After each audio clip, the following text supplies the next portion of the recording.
What did he tell you, Anthony Gucciardi? Turn his mic on, thanks. We just spoke to called me. Start over, go ahead. The doctor we just spoke to was the one that called me freaking out, saying the CEO called him. They were getting thousands of calls to their medical center freaking out about Ebola. But it of course, that's what America would do, is call the wrong hospital. Two key facts. Number one, I was the one who also spoke to a close friend of mine who, if he were to come on air right now and explain what he saw to me, and if he actually went public with it, it would be over. It would be international news immediately. We're talking about someone that runs multiple hospitals. And if he were that flies around in a helicopter. But do you see why he's so afraid now to go on air? Because unfortunately, they know, oh, people won't get it, and they'll go crazy, and everyone will go after him. They won't be thankful for him. They'll go after him. So you're not even allowed now to go out and say common sense. If we let people with Ebola get on planes and fly here, we might get Ebola. You know, we can't even go on that now because he's afraid he'll lose his medical license if he goes and speaks to the fact that, yes, he's seen potential Ebola patients. Stay there, stay there. We're going to get what the Empire's on the run. Alex Jones and the GCN Radio Network. It's Truman Lakewood that the report came from. Truman Lakewood. From the water table to our soils to the atmosphere itself, our world is becoming more and more toxic each and every day. But it's not just the air outside that's toxic. Indoor air has been shown to have 2 to 5 times higher concentrations of pollutants than even outdoor air. And most Americans spend 90% of their time inside using toxic chemicals within their homes. There are more than 42 million smokers in the United States. Well over 1,000 types of mold and mildew linked to numerous conditions. And don't forget the fact that 6 million Americans live with pets they're allergic to as well. When I began to research these statistics, it was clear to me it was time to start cleansing my lungs in order to combat the toxic environment that we cannot escape, but that we can fight back against. Made with organic and wild cultivated herbs and manufactured in the USA, the new InfoWars Life Lung Cleanse is here in a convenient spray bottle that can be brought with you throughout any toxic environment. Now available exclusively at InfoWarsLife.com or by calling toll-free 888-253-3139. Aging starts at the cellular level. When cells become toxic, they die early and aging sets in. In the past decade, we have witnessed unparalleled scientific discoveries. During that period, key patented compounds have focused on mitochondrial growth, nerve growth, and rejuvenation. But no one has put together a formula that focuses directly on brain health, nerve growth factors, and optimizing your cellular energy at the same time. We now have the synergistic solution, DNA Force, just one of the key compounds. BioPQQ is backed by major clinical studies and over 175 PubMed-listed published studies. You want the best that's out there at the lowest price anywhere? The ultimate value, cutting-edge, trailblazing game changer that also supports the InfoWar. Secure your DNA Force today at InfoWarsLife.com or call toll-free 888-253-3139. DNA Force from InfoWars Life. When you're out on the road, the last place you want to be is on the road. But if the unfortunate happens, you'll be glad you were wearing diamond gussets. There's a place down in Tennessee where they make blue diamond gusset jeans. They so pride in every stitch, guarantee you love the way they fit.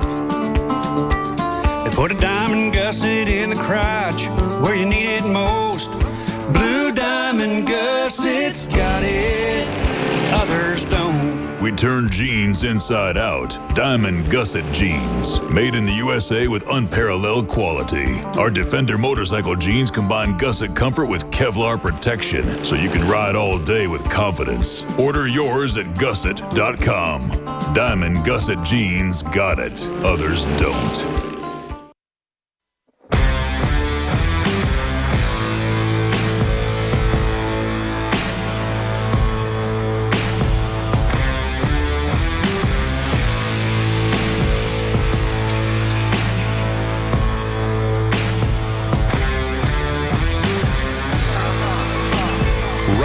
Patriots worldwide in defense of human liberty. It's Alex Jones. Shooter Jennings bringing us in. We're going to go to Ben, Jeff, Frank, who's a physician, and others. We've got Dan Dix of Press for Truth. up there in Ottawa, the capital of Canada. Their parliament is in the background. We're going to go to him on the shooting yesterday. Could it be a false flag? I don't know. This guy looks like a useful idiot buffoon trying to commit suicide by terrorism. But we're going to get Dan Dix's take on that from the ground. He's a Canadian who lives up there and done a lot of reporting for us. But finishing up, we talked to a medical doctor that we know who manages very large medical institution. I mean, it has a lot of hospitals. In fact, I don't want to say too much. We'll give it away in Texas. And Anthony, when we talked to him, said, hey, let us go public. And he said, quite frankly, the public won't understand it, and it'll just come back on me. And he said, they'll try to come after my medical license if I tell folks what we're seeing up here, what they're seeing in a major city in Texas. He didn't want the city known. So I just sat on this, started talking to other medical doctors. Anthony mentions it. James calls in, the doctor calls in from Cass Regional Medical Center, where they haven't had some suspicious cases, haven't had at Cass Regional Medical Center, and said the place where he did his residency, Truman Lakewood, he has people there, doctors, nurses he knows that are calling him, saying it looks like Ebola, acts like it, and they just disappear the people. Well, that's what the Border Patrol's telling us. We have that article, former Border Patrol agent, CDC, disappearing potential Ebola victims. That's from October 10th. So we're getting it from Border Patrol, current, former, medical doctors, other medical doctors. And so that's what we're talking about. So before we go to Press for Truth and shift gears and back into calls, explain what this medical doctor that we know very well told us. Sure, and he's not a listener. He doesn't, actually really get himself involved with all this information. We just know him separately. Exactly, and also coincides with what the Border Patrol is saying, with what Dr. Group's saying about a Las Vegas conference of other medical doctors. It's all the same thing. Basically, he was telling me, as James was, they just classify it as malaria and disappear people. Or specifically, someone walks in with what looks like Ebola, and oftentimes the hospitals and the nurses don't want to deal with it. And the nurses, one of his nurses was telling me she's going to quit her job. She hates people. She hates dealing with them. She doesn't want her family to get Ebola because of these people, and she can't handle it. Man, this is social. This is you hanging out with some of the nurses. Yeah, this was, I'm not even going to go into too much detail, but anyway, this type of nurse is someone who would deal with Ebola patients. And she was talking about how everyone is aware. And Paul Watson was there as well. Paul Watson was there as well. Everyone in the medical community in Dallas is fully aware of it. It's a big joke. The CDC gives them nothing. We're going to say the city. It's Dallas. It's Dallas. And there's hospitals in other regions as well. But anyway, it's a big joke up there. The CDC doesn't give them enough preparation. They know that there are Ebola cases going around, or at least suspected Ebola cases, what looks like Ebola, and they classify it as malaria, or the CDC comes in, and this is what the doctor was telling me, the CDC comes in and basically takes it over. And then after that, it's under their jurisdiction, and he doesn't have to deal with it anymore. And I said, well, why don't you come on air and at least just tell us some of that? And he goes, no. He said, maybe if you let me use a voice changer, but then he even said no. He said, you know why? Because it won't help. They'll actually come after me, and everyone will hate me for doing so. They'll say he has it or something. They'll say that Martians were there. They'll say his hospital. I mean, we're just reporting on what's known. They're telling cops cover it up. They're telling firefighters. We got the Border Patrol warning us. It's confirmed. There's suspicious stuff going on. And who cares they're disappearing people? It's all the fault of this American doctor who dared stick his head up. It's all his fault. It's a big joke. And then the whole thing is, why are we even debating this? Because they're flying people over with Ebola into the United States and then letting nurses run around. Even though they admit it takes 56 days for some people with healthy immune systems to incubate Ebola, they're letting them out after 21 days in quarantine. And they're telling them, oh, you're sick, you treated Ebola patients, go ahead and fly, Cupcake. Go to a major city, it's fine, everything will be okay. So these doctors know it's a big joke. They're not idiots. I mean, these top doctors running these hospitals, they don't need to even look at the news. They say, well, yeah, they're letting nurses out who treated an Ebola patient, when those are the only ones now openly getting Ebola, let them go to a major city. Gee, I wonder if we're going to have Ebola cases. And that's why the doctors are all freaking out, because they're the ones that are the most informed about this, saying, well, am I even going to go to work anymore? And that's why the nurses, like he said, exactly the same thing I was told by my friend, the nurses are going to quit. The medical infrastructure is going to start leaving their job. Dr. Lorenzi is only saying what's already in other papers, that they're not being told and this is going on. But see, that's how bad it is. It's not the open borders. It's not the planes coming in. It's not the fact there's a cover-up going on. No, it's the fault that we would dare say, you know, this is going on. This needs to be investigated. This doctor says people are being disappeared at another hospital. The public can't even get it right and thinks it's his hospital. It's just, we're doomed. I mean, it's just incredible. It's like if I apologize that we're telling you this is going on. It's like if there's a all my giant sinkhole and everyone is standing around the sinkhole saying, look, there's a sinkhole. And we go on air and we say, look, there's a giant sinkhole downtown. And then everyone's like, oh, my God, there's a sinkhole in Florida? Or they just... or you saw dinosaurs eating people? Yeah, or how do you know there's a sinkhole? Well, every single person saw the sinkhole and is talking about it, and I'm getting calls about it and pictures everywhere. Well, there's no sinkhole. It must be on the moon or something. It's not hard. Obviously, they say no one that's got in contact with got Ebola, but 2 nurses in gear. Does anyone believe that? And then the nurses left. And then the nurses are sick flying around. It is comical after a while when you think about it. And then what's really comical is the news media now saying Ebola is fine. It was only one guy that had it. Everything's okay. Nothing is happening. You notice they don't even have news articles about Ebola anymore. They don't even have talking points. That's what's and the czar doesn't even show up to the meetings and says there's too many black people in Africa. Yeah. You can't make this up. No, I mean, I'm wondering who called CNN and others and said, hey, stop talking about this.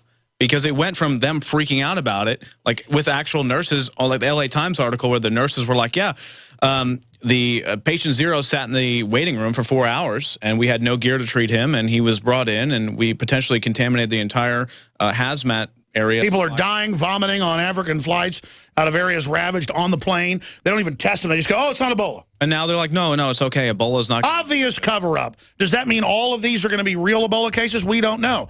I mean, there might not have been Ebola at the Truman Lakewood Medical Center. Probably wasn't, for all we know. The point is that their people are being whisked away. I hope if I get whisked away, there's an investigation, Anthony. Well, how dare we ask? I mean, no. With top Border Patrol people saying, yeah, there's people with potential Ebola being disappeared, and then doctors independently, again, these are not people that listen to the shows, coming up to me just talking about this is people that we hang out with. Yeah, exactly. This is someone that's... This people we go out on boats with socially, that we go, sports, golf, you name it. I mean, you date some of the nurses. And what's sad... Very horrible job. It's a horrible life. What's really sad is they're not even freaking out. He's not even saying like, oh my God, it's Ebola. He's just like, yes, there's probably Ebola in many hospitals, and we're probably going to have to deal with it. The CDC is inept, and we don't know what to do. It's not like he's freaking out. And then I'm like, well, you should be freaking out. He's like, well, it's happening when they don't close off the borders to infected countries and they come over. It's probably going to happen. He's just matter-of-factly stating it. But he was also saying that they've got the reports of them whisking away. Oh, of course, yeah, because they disappear them and they can't find them in the medical records anymore.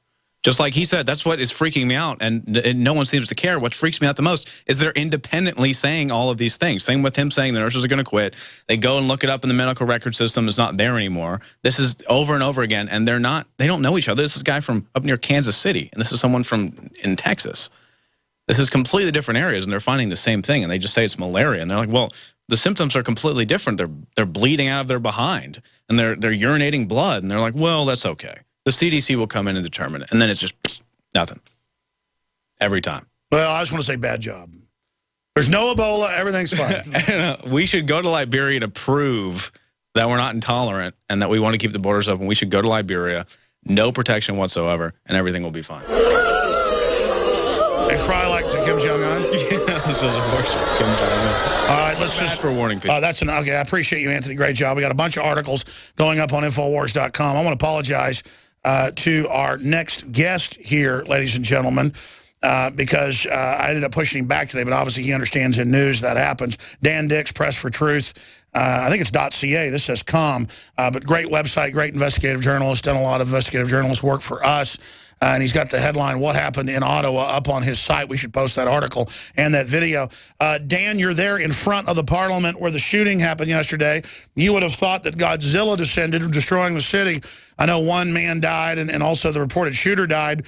We know that the Royal Mounted Police got caught a few years ago nearby attacking themselves dressed up as anarchists, so they had to later admit that indeed that was a false flag. But this doesn't look like a false flag to me because it was so inept. He could only kill one person. He got killed by the sergeant-at-arms quickly. But who knows? Nowadays, stuff's so fake. You live up there, Dan Dix, so there's the Parliament right behind you. I see a lot of press there. What do you think happened?